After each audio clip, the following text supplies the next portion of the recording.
Hello everyone. स्वागत है आपके अपने यूट्यूब चैनल एडोमैन राक्षी पर। आज आपका जो आरआरबी ग्रुप डी का जो एग्ज़ाम हुआ है यानी कि 3 अगस्त की जो फर्स्ट शिफ्ट हुई है उसके हम आपके क्वेश्चंस लेकर आए हैं। इसके लिए प्लीज़ वीडियो को लाइक और चैनल को सब्सक्राइब जरूर कर दें और प्लीज़ टेलीग्राम चैनल को भी ज्वाइन जरूर करें। आपके कुछ क्वेश्चन लाए हैं, कुछ क्वेश्चन ही मिले हैं, बट जितने मिले हैं जैसे आपका क्वेश्चन पूछा गया था कि कोशिका के किस अंग को आत्मघाती थैली कहा जाता है, यानी कि सुसाइड बैग किसको कहा जाता है। 4 ऑप्शंस आपको दिए गए थे। ए माइटोकॉन्ड्रिया, बी राइबोसोम, सी लाइसोसोम और डी आपका केंद्रक। इसमें जो आपका एकदम करेक्ट आंसर था ऑप्शन नंबर सी, यानी कि लाइसोसोम इसका एकदम करेक्ट आंसर था। कोशिका की आत्मघात थैली यानी कि सुसाइड बैग लाइसोसोम को कहा जाता है। इसी को हमने कुछ एक्सप्लेन किया, इसको आप देख सकते हैं कि लाइसोसोम में पाचन एंजाइम होते हैं। जब कोशिका क्षतिग्रस्त या मृत हो जाती है तो थैली फट जाती है और अपने ही एंजाइमों से अपनी कोशिका को पचा लेती है, इसीलिए उसको आत्मघाती थैली कहा जाता है। लाइसोसोम इसका एकदम करेक्ट आंसर था। जो आपका अगला क्वेश्चन पूछा गया था कि कृत्रिम बुद्धिमत्ता एआई के सुरक्षित और नैतिक उपयोग पर चर्चा के लिए आयोजित GAPI शिखर सम्मेलन की मेजबानी किस देश ने की है। ऑप्शन हैं ए संयुक्त राज्य अमेरिका, बी भारत, सी जापान और डी फ्रांस। इसमें जो आपका correct answer option number B, यानी कि भारत इसका एकदम करेक्ट आंसर था। ऑप्शन नंबर बी इंडिया इसका एकदम करेक्ट आंसर है। इसी को हमने कुछ एक्सप्लेन किया है कि भारत ने वैश्विक मंच पर एआई के जिम्मेदार उपयोग और विकास के दिशा निर्देश तय करने वाले GPAI सम्मेलन की मेजबानी की है, नहीं इंडिया इसका एकदम करेक्ट आंसर था।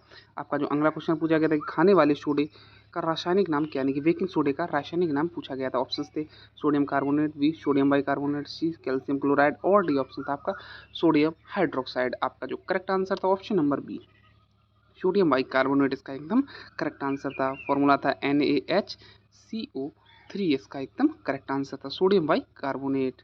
यही बताया है कि इसे सोडियम हाइड्रोजन कार्बोनेट भी कहते हैं। इसका उपयोग भोजन को फुलाने और पेट की अम्लता यानी कि दूर करने के लिए एंटासिड के रूप में इसका उपयोग किया जाता है। ये आप याद रखना, आगे आने वाले सूत्र में पूछा जा सकता है कि एंटासिड का उपयोग किसके लिए किया जाता है, तो आपको बताना है बेकिंग सोडा के लिए। इसी को हमने कुछ अगला क्वेश्चन आपका जो पूछा गया है कि 2025-26 के दौरान चर्चा में रहा ल्यूपैक्स मिशन किस खगोलीय पिंड की खोज के लिए भारत और जापान का संयुक्त मिशन है। ऑप्शन थे ए मंगल, बी सूर्य, सी चंद्रमा, दक्षिण ध्रुव और डी ऑप्शन आपका सूर्य।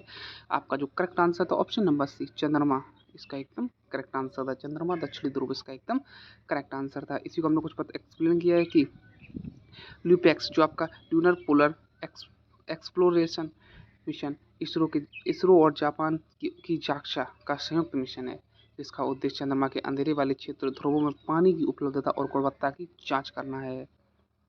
आपका जो अगला क्वेश्चन पूछा गया था कि स्पष्ट ध्वनि सुनने के लिए परावर्तक सतह और श्रोता के बीच की न्यूनतम दूरी कितनी होनी चाहिए, ये क्वेश्चन आपका पूछा गया था। ऑप्शंस थे ए 10 मीटर, बी 17.2 मीटर, सी 34.4 मीटर और डी ऑप्शन आपका था 25 मीटर। आपका जो एकदम करेक्ट आंसर था ऑप्शन नंबर बी, यानी कि 17.4 इसका एकदम करेक्ट आंसर था। इसी को हमने कुछ एक्सप्लेन किया जिससे आपका क्वेश्चन एकदम ये क्लियर हो जाएगा कि हमारे मस्तिष्क में ध्वनि का प्रभाव 0.1 सेकेंड तक बना रहता है। ध्वनि की चाल 340 मीटर पर सेकेंड मानते हुए ध्वनि को जाने और टकराकर वापस आने में तय की गई दूरी 34.4 मीटर होती है। इसलिए श्रोता और बाधा के बीच की दूरी 17.2 मीटर होती है, यानी कि 34.4 ये जो 34.4 अपॉन 2 यानी कि आएगा आपका 17.2। ये आपका एकदम करेक्ट आंसर होगा। आपका जो अगला क्वेश्चन पूछा गया था कि भारत ने किस वर्ष तक खुद का 6G नेटवर्क लॉन्च करने का विजन डॉक्यूमेंट पेश किया है। ऑप्शन हैं ए 2026, बी 2030, सी 2035 और डी ऑप्शन 2040। आपका जो करेक्ट आंसर है ऑप्शन नंबर बी 2030 इसका एकदम करेक्ट आंसर है। ऑप्शन नंबर बी 2030 इसका एकदम करेक्ट ऑप्शन है। इसी को हमने कुछ एक्सप्लेन किया है कि भारत सरकार ने भारत 6G विजन लॉन्च किया है, जिसका उद्देश्य 2030 तक दुनिया में सबसे तेज नेटवर्क सेवाओं और 6G तकनीक के पेमेंट में अग्रणी बनाना है। आपका जो अगला क्वेश्चन पूछा गया था कि पीतल किन धातुओं का मिश्र धातु है, जबकि पीतल है किन दो धातुओं से मिलकर बना है। ऑप्शन थे ए तांबा टिन, बी तांबा और जस्ता, सी तांबा और निकेल और डी ऑप्शन था आपका शीशा और टिन। आपका जो एकदम करेक्ट आंसर था ऑप्शन नंबर बी तावा और जस्ता इसका एकदम करेक्ट आंसर था। इसी को हमने कुछ एक्सप्लेन किया है कि पीतल तावा लगभग 70% और जस्ता लगभग 30% को मिलाकर बनाया जाता है। आपका जो अगला क्वेश्चन पूछा गया था, इससे पहले प्लीज़ वीडियो को लाइक और चैनल को सब्सक्राइब जरूर कर दें। इसमें कुछ क्वेश्चन हमने अपने मन से भी ले आए हैं जो आपके लिए आगे आने वाली शिफ्टों के लिए बहुत ही इंपॉर्टेंट हो सकते हैं। जो आपके इंपॉर्टेंट क्वेश्चन हम वही लेकर आए हैं। जैसे क्वेश्चन है कि हाल ही में किसी विश्व स्वास्थ्य संगठन WHO द्वारा दक्षिण पूर्व एशिया क्षेत्रों के लिए क्षेत्रीय निर्देशक के रूप में नियुक्त किया गया है। ऑप्शन है A doctor Poonam Khetrapal, B option है आपका Saima Wazed, C option doctor Tedros Adhanom और डी ऑप्शन आपका सौम्या स्वामीनाथन। करेक्ट जो आंसर है आपका option number B Saima Wazed इसका एकदम करेक्ट आंसर है। ये बताया कि बांग्लादेश की शाइमा वाजेद को WHO के दक्षिण पूर्व एशिया क्षेत्र के क्षेत्रीय निदेशक के रूप में नियुक्त किया गया है। टेड्रोस अधानोम WHO के महानिदेशक हैं। ये भी आपको याद रखना है। अगला जो आपका क्वेश्चन है कि निम्नलिखित में से कौन सा बल जो आपका छद बल या आभासी बल का उदाहरण है। ऑप्शन है गुरुत्वाकर्षण बल, बी घर्षण बल, सी उपकेंद्रीय बल और डी आपका चुंबकीय बल, जिसमें आपका जो करेक्ट आंसर है ऑप्शन नंबर सी उपकेंद्रीय बल अपकेंद्रीय बल यानी कि सेंट्रीफ्यूगल फोर्स इसका एकदम करेक्ट आंसर है। इसी को हमने कुछ एक्सप्लेन किया है कि अपकेंद्रीय बल एक आवासीय बल होता है जो वृत्तीय गति में केंद्र की बाहर की ओर कार्य करता हुआ प्रतीत होता है, जैसे कि वॉशिंग मशीन के ड्रायर में कपड़ों को से पानी या क्रीम सेपरेटर। आपका जो अगला क्वेश्चन है कि चंद्रयान 3 के रोवर का नाम क्या है जिसने चंद्रमा की सतह के लिए खनिज खोजी। ऑप्शन है ए विक्रम, बी प्रज्ञान, सी ध्रुव और डी आकाश, जिसमें आपका correct answer option number B यानी कि प्रज्ञान इसका एकदम correct answer option number B Pragyan इसका एकदम करेक्ट आंसर है। ये बताया कि चंद्रयान 3 के लैंडर का नाम विक्रम था, जबकि उसके भीतर से निकलने वाली 6 पहियों वाले रोवर का जो नाम था वह प्रज्ञान था। आपका जो अगला क्वेश्चन पूछा गया था कि वर्षा की बूंदों का गोलाकार होना किस भौतिक घटना के कारण होता है। ऑप्शन थे ए श्यानता, बी वायुमंडलीय दाब, सी पृष्ठ तनाव और डी आपका केशिकात्व, जिसमें आपका करेक्ट आंसर था ऑप्शन नंबर सी यानी कि पृष्ठ तनाव इसका एकदम करेक्ट आंसर था। सरफेस टेंशन इसका एकदम करेक्ट ऑप्शन था। इसी को कुछ हमने एक्सप्लेन किया, इसको आप देख सकते हैं कि पृष्ठ तनाव के कारण चंद्रमा की बूंदें अपने ही सतह क्षेत्रफल को न्यूनतम करने का प्रयास करती हैं। चूंकि दिए गए आयतन के लिए गोले का पृष्ठीय क्षेत्रफल सबसे कम होता है, इसलिए जो बूंदें होती हैं वह गोलाकार हो जाती हैं। आपका जो अगला क्वेश्चन पूछा गया था कि आधुनिक आवर्त सारणी में हैलोजन को किस समूह में रखा गया है। ऑप्शन थे ए समूह 1, बी समूह 2, सी ऑप्शन था समूह 17 और डी ऑप्शन था आपका समूह 18। Option correct answer option number C समूह 17 में रखा गया है। हैलोजन समूह को समूह 17 में रखा गया है। ये बताया है हमने आपको कि फ्लोरीन, क्लोरीन, ब्रोमीन और आयोडीन जैसे तत्वों को समूह 17 में रखा गया है। ये बहुत अधिक क्रियाशील अधातु हैं और धातुओं के साथ मिलकर लवण बनाती हैं यानी कि साल्ट बनाती हैं। अगला जो आपका क्वेश्चन है कि सोने के गहनों की सफाई के दौरान उसका वजन कम हो जाता है क्योंकि वे किस द्रव में घुल जाते हैं। ऑप्शन थे ए शानदार सल्फ्यूरिक अम्ल, बी अमराज, सी चूने का पानी और डी ऑप्शन था आपका सिरका, जिसमें आपका करेक्ट आंसर था ऑप्शन नंबर बी यानी कि अमराज एक्वारेजिया इसका एकदम करेक्ट आंसर था, जिसमें सोना चांदी ये सारे घुल जाते हैं। ये बताया हमने कि एक्वारेजिया HCl प्लस HNO3 का 3.1 का मिश्रण है। यह सोने की परत ऊपरी परत को घोल देता है, जिससे गहने में चमक गहने तो चमक जाते हैं लेकिन उसका वास्तविक वजन में कमी आ जाती है। ये बहुत ही शानदार मिश्रण होता है। जो आपका अगला क्वेश्चन है कि हाल ही में भारतीय वायुसेना में शामिल किए गए स्वदेशी हल्के लड़ाकू हेलीकॉप्टर का नाम क्या है। ऑप्शन थे ए तेजस, बी प्रचंड, सी ध्रुव और डी रुद्र। आपका जो करेक्ट आंसर था ऑप्शन नंबर बी प्रचंड इसका एकदम correct answer option number B Prachand इसका एकदम करेक्ट आंसर। ये बताया हमने आपको कि प्रचंड भारत का स्वदेशी multi role light combat helicopter है, जिसे हिंदुस्तान एरोनॉटिक्स लिमिटेड यानी कि हेल द्वारा विकसित किया गया है। यह ऊंचाई वाले क्षेत्रों जैसे सियाचिन में ऑपरेशन के लिए सक्षम है।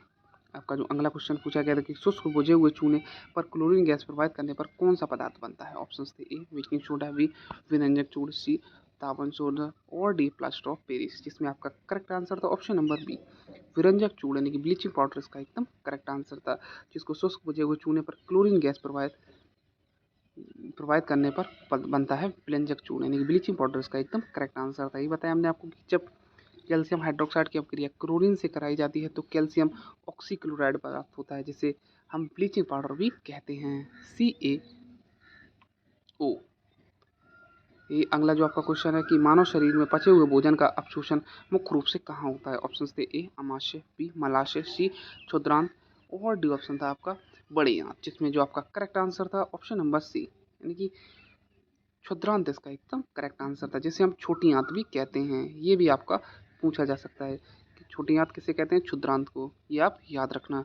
यही बताया हमने आपको कि छोटी आंत की दीवारों पर उंगली जैसे उभार होते हैं जिन्हें विली कहते हैं। ये भी याद रखना कि उंगली जैसे जो उभार होते हैं उन्हें क्या कहते हैं? उन्हें विली कहते हैं। ये पचे हुए भोजन के अवशोषण के लिए सतही क्षेत्रफल को बढ़ा देते हैं। आपका जो अगला क्वेश्चन है कि हाल ही में चर्चा में रहा निस्सार उपग्रह मिशन किन दो अंतरिक्ष एजेंसियों का संयुक्त प्रोजेक्ट है? ऑप्शन थे ए इसरो और इसे बी इसरो और नासा, सी नासा जाक्सा और डी ऑप्शन जो आपका था इसरो और डिस्कॉम्स, जिसमें आपका जो करेक्ट आंसर था ऑप्शन नंबर बी, यानी कि इसरो और नासा इसका एकदम आपका करेक्ट ऑप्शन था। ऑप्शन नंबर बी इसका एकदम करेक्ट आंसर था। इसी को कुछ हमने एक्सप्लेन किया कि निशार इसरो जो आपका NASA ISRO synthetic aperture radar एक पृथ्वी अवलोकन उपग्रह है जो पूरी पृथ्वी की सतह के पर्वतों, ग्लेशियरों के पिघलने और भूकंपीय गतिविधियों की निगरानी करेगा। आपका जो अगला क्वेश्चन था कि लार सलाइवा में कौन सा एंजाइम पाया जाता है जो स्टार्च को शर्करा में तोड़ देता है? ऑप्शन थे ए पेप्सिन, बी ट्रिप्सिन, सी टाइलिन या लाइपेज और डी लाइपेज, सॉरी टाइलिन या एमाइलेज और डी ऑप्शन था लाइपेज, जो आपका करेक्ट आंसर था ऑप्शन नंबर सी टाइलिन या एमाइलेज इसका एकदम करेक्ट आंसर था, जो एंजाइम जो स्टार्च को शर्करा में तोड़ देता है। यही बताया हमने आपको कि लार ग्रंथियों में निकलने वाला एंजाइम जटिल कार्बोहाइड्रेट स्टार्च को सरल शर्करा यानी कि मोल्टोज में तोड़कर पाचन की शुरुआत मुख से ही कर देता है। आपका जो अगला क्वेश्चन पूछा गया था किस रक्त समूह यानी कि ब्लड ग्रुप वाले व्यक्ति को यूनिवर्सल रेसिपिएंट यानी कि सर्वग्राही कहा जाता है? ऑप्शन थे A O positive, B O negative, C A B positive और डी ए पॉजिटिव, जिसमें आपका करेक्ट जो आंसर था ऑप्शन नंबर सी, यानी कि ए बी पॉजिटिव इसका एकदम करेक्ट आंसर था, जिसे सर्वग्राही कहा जाता है। ए बी पॉजिटिव इसका एकदम करेक्ट आंसर था। ये बताया हमने आपको कि ए बी पॉजिटिव रक्त समूह में दो एंटीजन ए और बी और आर एच कारण मौजूद होते हैं, जबकि इसमें कोई एंटीबॉडी नहीं होती, इसलिए यह किसी भी ग्रुप का रक्त ले सकता है।